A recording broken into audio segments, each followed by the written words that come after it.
hell no, voting with your wallet doesn't actually work. Something people generally say, but in reality, it's a damn if you do, damn if you don't situation regardless. The whole idea of voting with your wallet is the idea that a company is presenting you a product that you want nothing to do with, or in also some cases, just a direction that's like, I don't want the series to go down this direction, so you don't want to reward it and send a bad message. But the other opposition is, well, now you don't buy it, now they just take the message of, oh, the series isn't popular enough, just completely can it. Look at, for example, something like DMC Devil May Cry, typically the reboot. Why enjoy the reboot? Many did not, and it was their right to not purchase the reboot if they did not want it and not want that direction for Devil May Cry. And that's a vote with your wallet situation. There was that one article trying to shame people, which they shouldn't have, because people don't have to buy something they don't want to buy.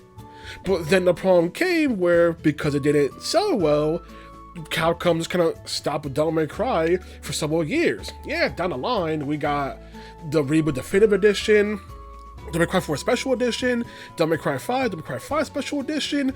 We got bashed for the Devil May Cry content, but it was several years where it looked like, because the fan base basically did the right thing, which was, they don't want it, don't buy it, the company went, okay, we'll just do nothing with this and call it a day. Another case is Sakura Wars 2017. They'll henceforth from here call Shin Sakura Wars, just to separate it from the original Sakura Wars naming. So Shin Sakura Wars was voted on by the Japanese Sega fanbase after Sega offered to bring back one IP, so it was voted upon that Sakura Wars would be the IP to come back. And it came out to be Shin Sakura Wars, a new entry that decided, instead of the tactical RPG gameplay that Sakura Wars was essentially known for, instead replaced it with a very basic hack and slash. Like, there wasn't much to it.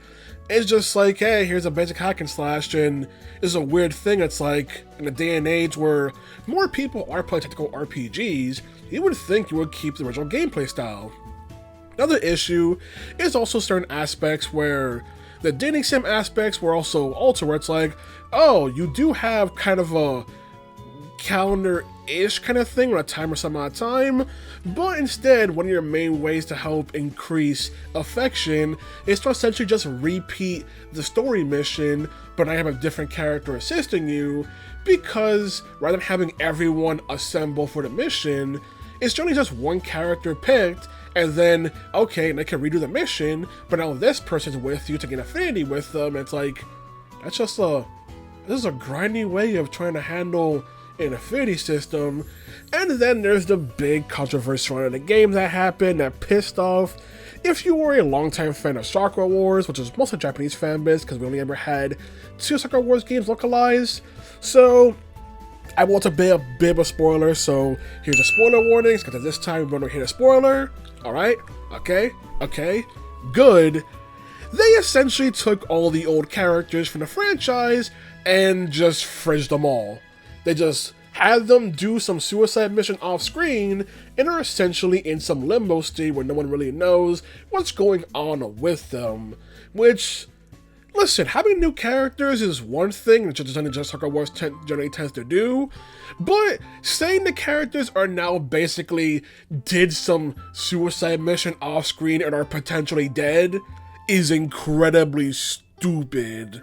Like, one of the big things of the game is going after this demon that appears to resemble Sakura from the original games, but it's not actually her, and then later revealing that, oh, she's still around, but now in Demon Realm, and no, you can't see her, and no, this game's not about bringing them back, or anything, it's just about something else entirely. So it's a weird aspect where you need to basically look like you just took a dump on what the fanbase liked. Like, you changed the gameplay, you took the characters they liked, and then just threw them aside. Like I said, changing characters, that's one thing, but putting them in that limbo state was a dumb idea. So, Shin Sakura Wars did not sell well, people did not buy it in Japan, and also Western fans, they tend to enjoy Shin Sakura Wars. But the problem was, didn't get no sales, so there hasn't been a new Sakura Wars title since. There was the Gacha mobile game, which they somehow also botched the Gacha mobile game of Sakura Wars, which sounds like it should be easy money, but botching things is the name of the game here. And it has been a Sakura Wars title since, where, hey look, people voted with their wallet. They didn't want Shin Sakura Wars, they wanted the Sakura Wars they knew in a day and age where it could possibly be more appreciated, or Western fans wanted localizations for the first 4 titles. You didn't get that. Instead, you get Sakura Wars not having anything anymore. And that's the big problem when it comes to the mindset people saying, vote with your wallet. Yeah, it's true, you shouldn't buy something you don't want to buy, but then the alternative is that it just no longer happens because companies don't actually pay attention to feedback. They just instead go with, oh, it doesn't print money, scrap it, because for a variety of reasons, whether it be money-wise, funding-wise, they don't know what they're doing, or investors are like, hey, why are you spending money on this when it didn't work out? Like, so many different reasons, financial reasons why they would just essentially decide to not follow up on it. But it's one of those things where it's like, hey, I like the idea of this, but could you do it like this?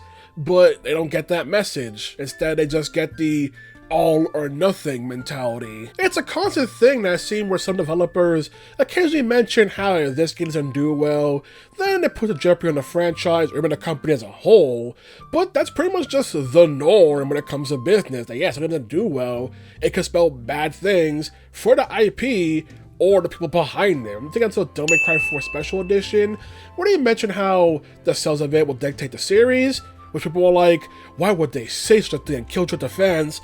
No, it's to be expected for anything. In more recent times, the 100-line Defense Academy, and I'm sure I got the name right, constantly had developers mentioning they could potentially go bankrupt if the game didn't do well. And while they're currently out of the bankrupt zone and are doing decent enough, it's still one of those things that's just a reality situation. I'm not trying to guilt the fan base. It's a reality of something doesn't sell well, then they probably can't keep doing it as a result.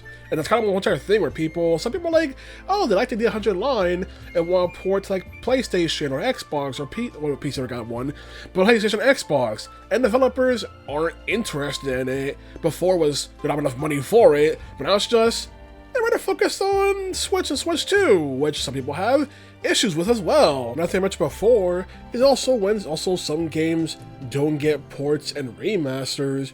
You just have to kind of hope it happens. Like, remember years ago when people on Twitter were arguing about emulation being evil and awful, and having this prominent person, at least in the YouTube sphere, tell me that rather than emulate Boktai, which I did, because they can't stop me, was that instead I should just keep supporting any random Konami freaking re-release in the hopes that it down the road leads to a Boktai remaster reports. And it's like, I've bought several collections over the years from Konami. There has been no Boktai collection, and they're probably not going to do one. So tell me that, oh, just support this other thing that's nothing to do with what you want, was incredibly stupid of them to say. That's because they're a stickler that, no, either you should buy the game expensive secondhand, or you should just not play the game at all. It's like, no, especially if you're not getting money from it. It's one of those things where freaking, oh, I've oiled my wallet, freaking, hey, I want more ports and stuff of these classic Konami titles. And there has been no Boktai collection. Or how Castlevania fans are like, oh, got the collection, got the anniversary collection, the advanced collection, the dominance collection. Will this lead to a new Castlevania game? As of right now, no. It has not led to a new Castlevania game.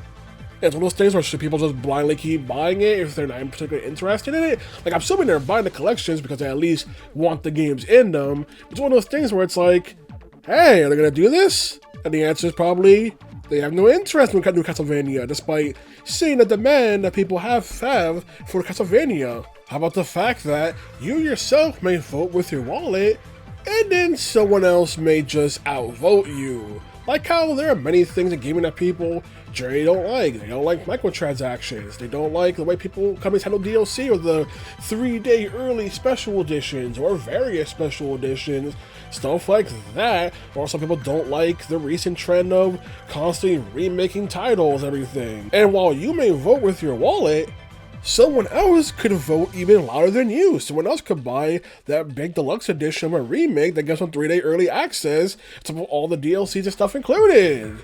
Some whole aspect where, yeah, you yourself are not interested, you yourself prefer something else, but enough people still support it. Like, people can complain about it, everything that they have, but against what to include, you can complain, but someone else can go, yeah, but I like this thing, so I want this thing to keep happening. What's our aspects? For example, World of Final Fantasy. I like World of Final Fantasy and want a sequel, since the Maxima expansion left with a cliffhanger that would be cool to explore, on top of the fact that World of Final Fantasy didn't really use the Final Fantasy villains, so it'd be interesting to see what the new game could do with the villain characters from various Final Fantasy games. And the response to Square Enix, despite World of Final Fantasy selling more than expected, was to just make a mobile game that had nothing to do pretty much with World of Final Fantasy aside from the aesthetic. And then scrap that and then went, okay, no more World of Final Fantasy. It's like, huh? Huh? What? It's like, World of Final Fantasy did good, but obviously they want bigger numbers. Like, yeah, World of Final Fantasy did good, but like, look at the numbers of Final Fantasy 15, look at the numbers of Final Fantasy Remake and Rebirth, everything. We're sure those numbers aren't as big as original Final Fantasy 7, but they're still doing way more, so it's like they're probably think, this is worth more pursuing. So even though I'm like, I want more, that's what a Final Fantasy game. The company's like, no, we want to go after the thing that'll be the more profitable option instead. And it's like, well, screw me, I guess. Another big factor that many fail to pretty much accommodate for is, well, if you're someone talking in the online sphere about topping into video games, you're almost always, no matter what, gonna be in the minority of the topic. So no matter how much you may push for the idea, there's many other people who aren't gonna pay attention to the internet sphere, because why should they? And are pretty much just gonna get what they want. One of my friends did not like the idea of the Switch 2 and thought buying it would just be was supporting a bad idea. Many people did, and that's great for them. Hope they enjoy it. A different one of our friends bought a Switch 2 recently, and I hope he's enjoying that because he's got playing way more first-party Nintendo games. That's great for him. But it's one of those things where one friend thought supporting a Switch 2 was a bad precedent, and the other one just wanted a more powerful Switch, and I guess to play several first-party Nintendo games at a higher fidelity, and he's gonna have great fun with that, and that's great for him. But it's the aspect of, you're outnumbered. You're always gonna be outnumbered when it comes to voting with their wallet aspect, or if you like something and didn't get it. I mentioned DLC Devil May Cry earlier, and how that game did not sell Capcom's freaking amount that they had with the Capcom test of sell 2 million copies. And they reduced it to like 1 million copies, and they still couldn't sell that. But now think of the Devil May Cry reboot fans who did enjoy the reboot. Now they will never get a sequel to it because of the fact that they were outnumbered by people who did enjoy it. And neither of these two sides are to blame, because just people having their own preference. People don't want it, don't buy it. People who did like it, they bought it, and they're just the fact that what each side wanted was incompatible. What's our aspect? A top of being incompatible with whatever the company wants to do.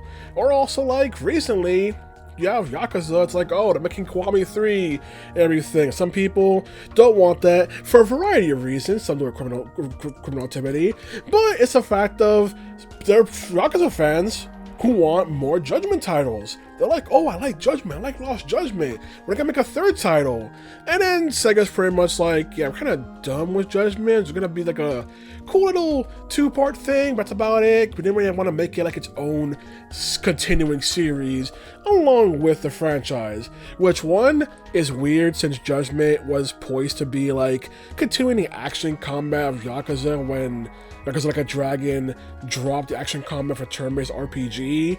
And 2, then also conflicts when Yakuza went back to action RPG with the guiding game, so make up your freaking mind.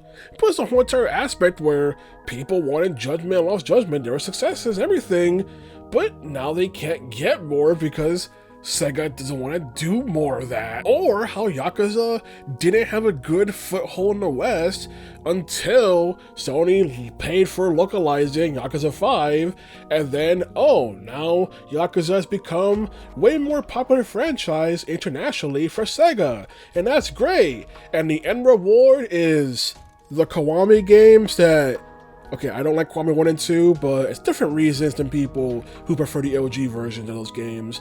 I have no interest in Kiwami 3 because I don't like Kiwami 1 and 2. I didn't care for Pirate Yakuza's existence. And then you have the stuff like, oh, here's the upgraded ports of Zero to Kiwami games. Except people generally don't care for the changes in Yakuza Director's Cut, and in fact, I feel like it makes it worse in various reasons. My main one would be the file size got inflated, but also, hey, buy us at full price. Oh, the old version, we delisted it. What? Or Kiwami 1 and 2. Hey, here are new versions that can't carry over your save file for some reason. Like, I can understand for Yakuza 0, but Director's Cut, but like, the Kiwami game just got like native, like more updated next-gen versions? Really?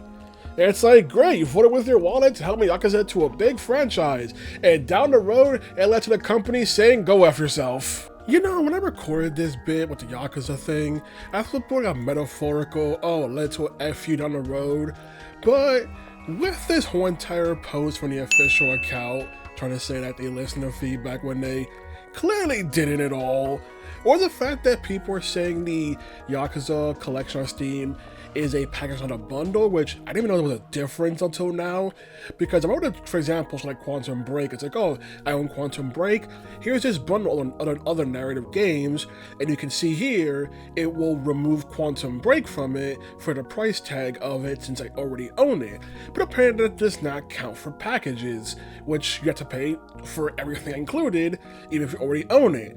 Why am I saying that? It's because Yakuza 3 Remastered is being delisted but kept in this bundle. Which for me, I was like, okay, it's like some generations where it'll discount for the games you already own, so I didn't see it as that bad. Until found out that actually, no, it won't discount for the entries you own. Some people are saying you can't even buy the thing if you already own some games, living on Yakuza 3 Remastered, period. And there's also the fact that includes Yakuza 0 Director's Cut, was already a more expensive version of Yakuza 0. So, like I said, the segment was supposed to be about a metaphorical FU from Ryo Ga Gotoku Studios and Sega. It has now turned to an actual you from Ryo Ga Gotoku Studios and freaking Sega. That, I got worse with the time that I already edited and made this video, and I'm gonna put this addendum here. Wow. And removing the Revelation cutscene as well from Kiwami 3. Wow. Back to the thing where Sakura Wars, and now some people just want the other games to be localized. Hey, there are Persona fans who want Persona 1, 2 and Sin to Eternal Punishment to get re-released. Hey, there are also Shin Megami Tensei fans who want Megami Tensei 1 and 2 and If to also get localized as well officially. Ooh, and the companies go, don't care. It's like, huh? I mean, it's kind of things where for years, everyone understood the idea of Mother fans / Earthbound fans being obsessed with Mother 3 not being officially localized with that fan translation for years. But now I'm like, you know what? The fact that y'all showed that you wanted Mother 3 for years and Nintendo kept going, nah. Yeah, it is frustrating as all hell. Never mind, you actually have a right to be annoyed by that winter aspect.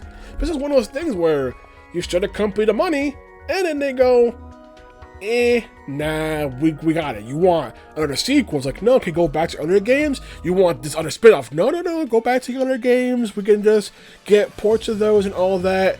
I got it. You want this other thing you didn't care for. Okay, but that's cool. But also, can we go back to the thing? That's kind of how it feels like with Persona. Like, hey, I want 1 and 2 duology to get ported. Here's Tactica. Well, Tactica's pretty cool, but can you make a Persona 5X? Okay, I'm not a gacha fan, so it's not for me. Here's the Persona 5 Royal DLC for fitness boxing. Y'all actually profiting off of Persona fans punching air. I'm actually more amazed by that aspect. Or like, Persona 4 Dancing. Hey, here's this neat little spin-off where Persona 4, dancing, rhythm game, all of that. Great. Now here's Persona 3 and 5 dancing. And overpriced. And they both have DLC. And you gotta buy the special edition where they get the Persona 4 Dancing PS4 port. And it's like, you spent money on this cool little neat thing, and you gave them an inch, and it took a mile, and that mile was to walk over to your house and kick you. Last thing I'll mention is also when companies just have obscene expectations, like Dead Space got a remake. People like the remake, and you can still buy the OG Dead Space on Steam. That's cool, you got both options. But Dead Space Remake sold like over 2 million copies. That's a lot of people. 2 million, over 2 million? That's a lot of mofos. And EA said, wasn't enough. And it's like, oh, that's a lot though. It's like, nope, wasn't enough. What was the number? You don't know, but it was probably more than that. Or like Square Enix is constantly associated with, hey, this didn't sell enough. Square Enix, what defines enough? Not enough. And then the ones with you, y'all bought it. Well, many of you fans didn't buy it, but people bought it. Not enough. Series now on hiatus again. Kind of wants our aspect. Tales of Arise. I may think that game is kind of good, not great at all, but hey, it's a lot of copies. Got a lot of people playing the Tales of franchise. And then we waited years for Tales of games, and now we got remasters. They're basically trying to pick with a remaster that's easier to do rather than going in order, which they explain. Instead, they're going to focus more on remastering older titles, so that's going to be good. But they're working a new one, but it's like, Tales of Arise did very well, actually. Despite the debates and going back and forth about it, Arise sold very well, and it's like, then they decided just not doing it to Tales of for several years. Even got an expansion DLC, but that's like great. And now we'll sit here with nothing for several years. Kind of wants our aspect, where it's like, did good? Went with your wallet? And the company still says, nah, or I got nothing for you, brah. That's where I go with this topic when it comes to voting with your wallet, and how people will constantly say, not just for gaming, for many things, period, but there's just so many factors in the way that voting with your wallet is just not a good argument. You could be outnumbered by other people who like the thing you don't like, or it could be outnumbered by people who don't like the thing you like, or it could just have the companies decide to take the wrong message because, heaven forbid, companies actually pay attention to feedback when they actually look at what happened, or pay attention to what fans actually wanted, or the fact of what fans want may also just be a minority. The casual audiences may have their own different idea. Like, I want Persona 1 and 2 Duology to get ported. Many other people just want Persona 6. And you know what? I can't blame them for wanting that. Well, some people now more interested in Persona 4 Revival. I can't blame them for wanting that, because it's what they're interested in. We all have different interests that are kind of clashing with each other when it comes to resources the companies have. Even if, in theory, Sega could just hire a company to just remaster Persona 1 and 2 Duology, hopefully not in a way you get to Persona 3 Portable Remaster, where it was just lazily upscaled. But it's one of those things where you could do that. It's good to see Bandai Namco remaster more Tales of games, even if people wish they focus on more classic titles, which they said they will. It's one of those things where it's like, oh, it's a good thing, why are you not doing this? But it's like, they will. Hopefully. I can't trust Bandai Namco. I don't. You shouldn't either. But it's one of those things where you wanted, you spent money, you wanted this, and the company went, did something else.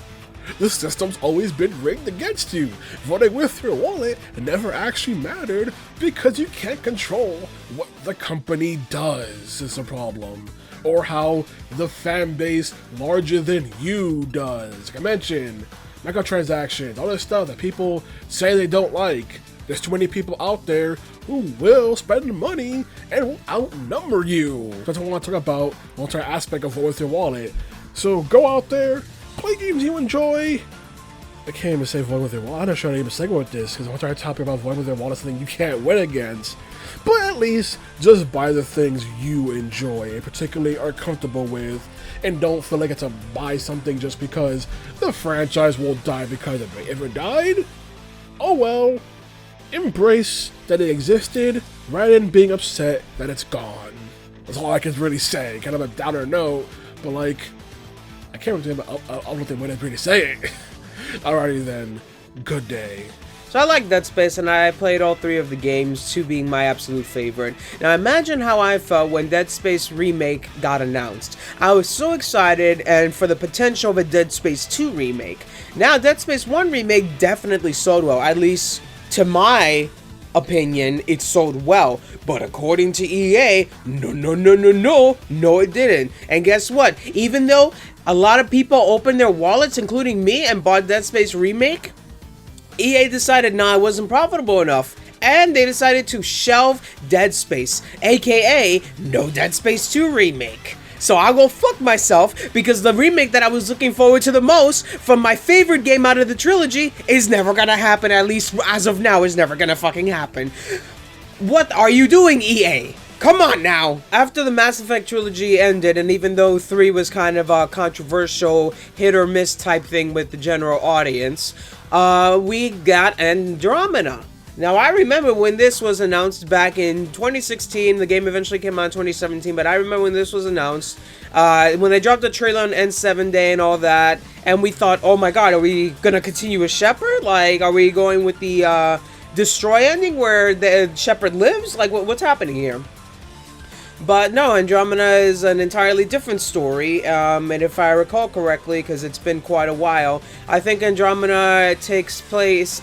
First, it takes place between 2, at the end of 2 and the start of 3, where they were salvaging all possible life and going to a different, like, galaxy away from the Reapers to salvage, you know, life and all that. And then it jumps forwards to, like, 700 years in the future. Yeah, I don't really have much constructive things to say about Andromeda. Sales-wise, it didn't, I don't think it did well. I mean, like, you know, it's now 2026, it's almost 10 years, and obviously there's no Andromeda 2, and then, you know, a few years ago, we got a announcement that Mass Effect will continue, you know, with Shepard. That's the assumption, I think.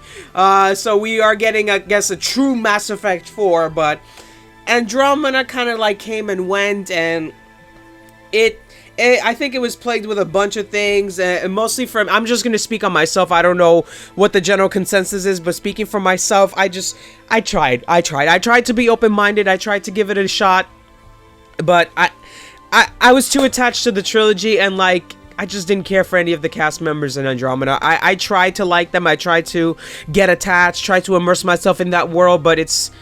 I can't. Like, the trilogy was my home, was my world, was my crew. Andromeda, I can't. I've tried numerous times throughout the years to try to play it. I can only ever get past the first chapter, and I can't anymore. I don't like Andromeda. I don't feel a connection to it. Dead Rising Remake. After the massive failure of Dead Rising 4... and we thought Dead Rising was gonna be put on hiatus for 1,000 years.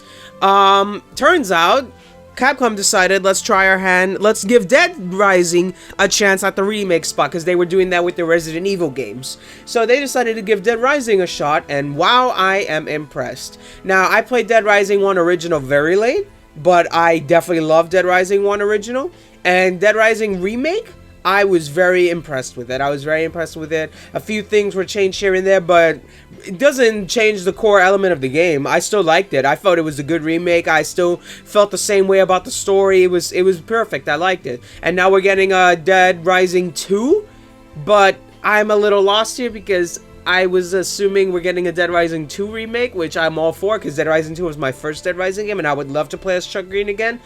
But apparently it's going to be a part 2 with Frank West. So, like, off the record, but canon? We don't know.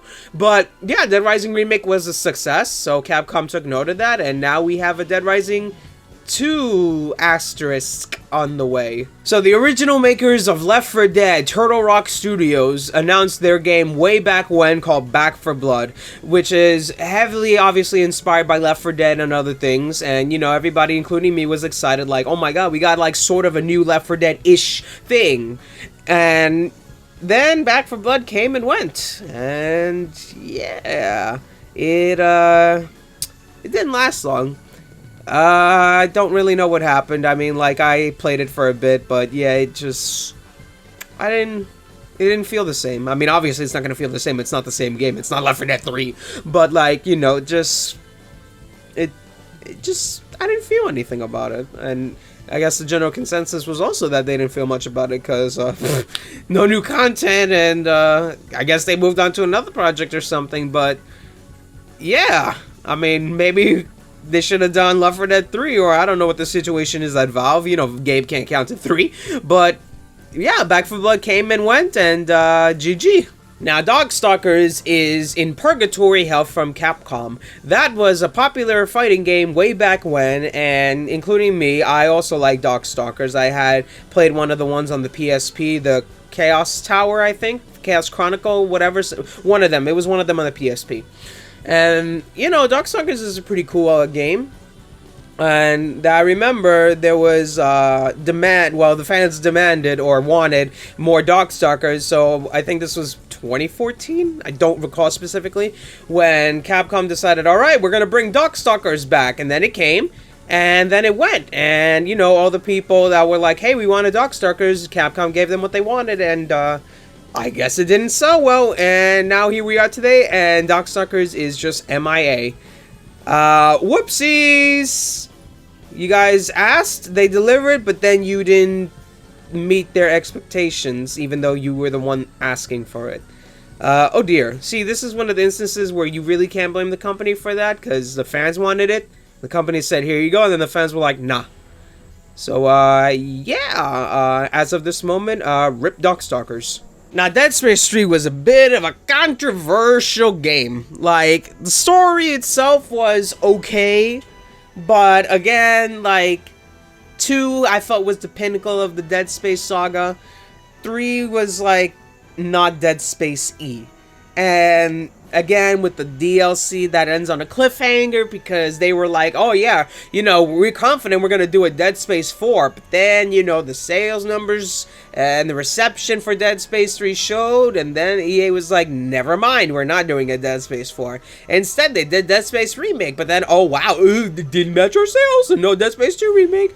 But anyway, yeah, just another instance of company thinking, yeah, this is it, and then the fans were like, no. And then they're like, okay, then it dies. Saints Row has gone through 1,000 different changes throughout its course. Starting from street gang, to celebrity status, to President of the United States, to fighting aliens and Matrix and Mass Effect, and all this jazz. But the one that I'm talking about is Saints Row Reboot.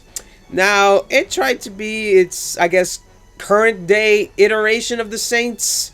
No affiliation with the originals. These are new characters, new locations, new everything. Yeah, it came and went. I played a little bit of it. It's not the same. I kind of, you know, as astray as original Saints Row went with 3 and 4, I kind of do prefer the original Saints over the reboots. Just, I don't know what to say. I don't know what else to say, but basically, like, you know, it showed, and yeah, obviously to this day there's no new content of Saints Row, nothing, no news about it, nada. So yeah, GG. DMC Dante reboot. Now, this one is a doozy because I was aware of Devil May Cry, but I never played it back in the day. And the only one at the time that I had genuine interest in was the DMC Dante one. And I did a playthrough of that with my friend, and he was surprised that I said that. And, you know, I mean, at the time, I didn't know, right?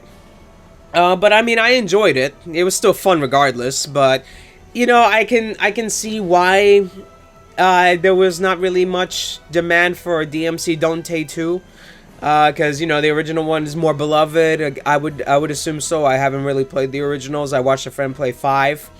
But that's, yeah, just Dante was alright. I didn't really have any gripes against it.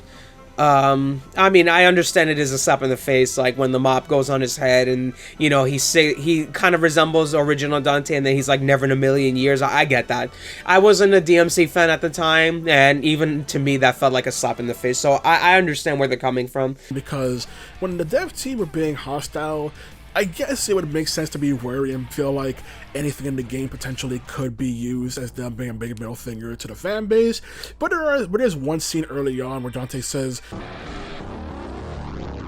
"Not in a million years." where people hate that line entirely. I feel like it's giant middle finger, but honestly it was just more or less a case of foreshadowing future events, everything.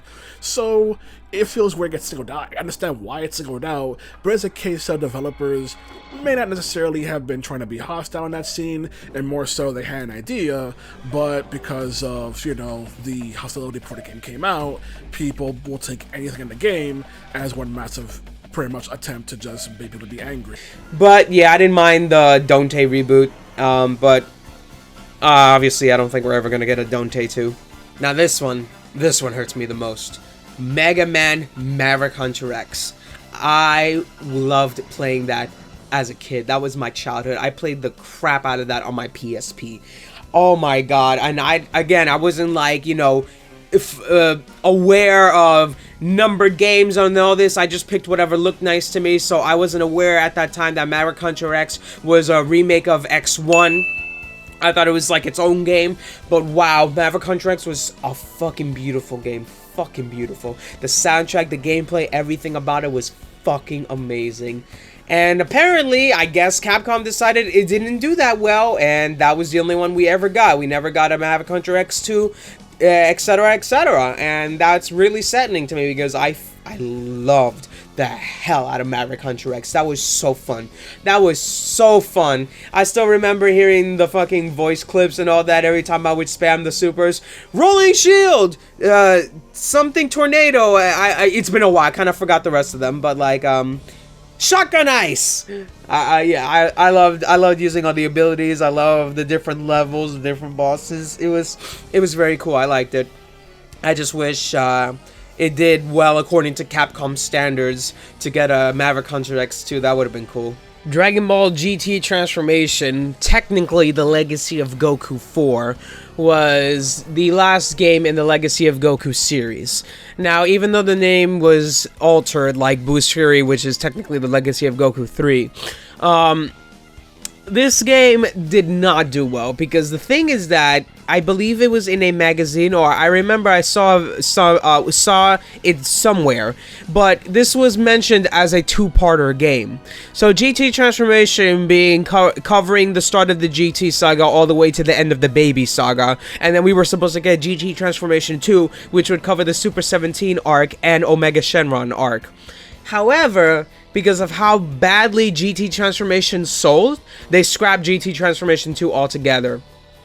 Now, it's a bit unfortunate because I like GT, and I liked GT Transformation as well. Yes, it's a dramatically different shift in tone and pace and game style from the Legacy of Goku trilogy. I mean, if you think about it, each of the games kind of had their own shift, right?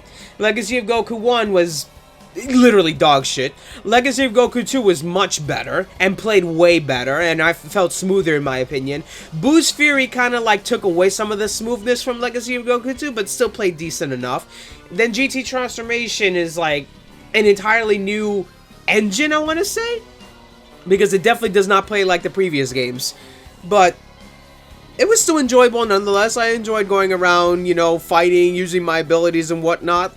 But it was probably, in my opinion, this is just speculation, it probably had to do with the fact that it was a GT title, because I feel like Z titles, not all Z titles obviously, but Z titles tend to sell well more than I think GT, because GT probably wasn't as liked much as Z was. Again, this is just purely speculation on my part, but I like GT. I like all the Dragon Ball stuff, but I really liked GT. And it's a shame that we never got GT Transformation 2. Metroid Other M. Now, I am in the minority when I say this, but I enjoyed Metroid Other M. I know that's a hot take, that's controversial, whatever. I enjoyed Other M, but yeah, it did not do well, and for the time being, Metroid was kind of like in a limbo. Because I believe this Other M came out in 2010. After this, we had Federation Force, which was 2013, which did not help the case either. And then we were kind of like in a limbo until we got the Samus Returns remake for the 3DS in 2017, and then onward and onward. But it was a doozy. I didn't mind Other M. I didn't mind the controls on the Wii, etc. I felt it was unique, switching between first and third person in the same game. But yeah, I guess like having Samus talk, I personally liked it. I personally liked having Samus talk. I know she's better as a silent protagonist and whatnot, and like the whole game is a meme about like, oh, I can't do this unless Adam orders me, etc. I know. But I liked that she talked. I liked that she was able to express herself even though she had to follow orders and whatnot. I don't care. I liked Other M. But yeah, it did kind of bad, and for a while we were in limbo with with Metroid as a whole. But I'm glad that Metroid is back. Took a while, but I'm glad Metroid is back. And, here's to hopefully more Metroid games, whether it be 2D or first person or whatever, just Metroid as a whole, but no more Federation Force, I'm sorry, don't mean to be a hater, but no more Federation Force, please.